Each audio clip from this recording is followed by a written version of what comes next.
I'm here with Jonathan Walker, and we're talking about Van Helsing. There's a rich vampire lore in this show. How did you decide which parts of vampire lore to pick and choose from for the vampires you constructed? It's a really good question. I think what we wanted to do is we wanted to try and break some new ground with our lore and get away from some of the stuff that was a bit more supernatural and get into stuff that was a bit more plausible, maybe a bit more scientific.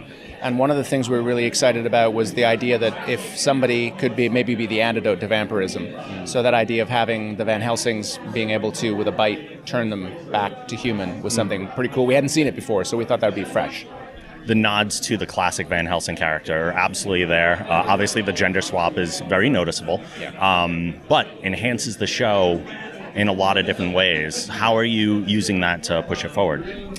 I think that there's just such a rich opportunity with some female characters to explore a different aspect to, vampire hunters and vampire slayers, and just try and expand our universe a little bit. And it would stereotypically in the movies in the old lore, it was all about the men. Abraham Van Helsing being the most obvious example from the old Stoker legend. And we just felt that it would be more interesting from a woman's perspective to try and paint it out that way. So it's worked really well for us, and particularly with two sisters that are both pretty kick-ass. It's a fun way to go.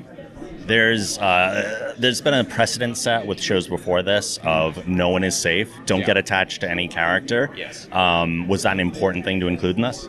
I think it really is, because I don't think you can be honest with the audience and keep them as focused on the stakes of the show if anybody's completely impervious.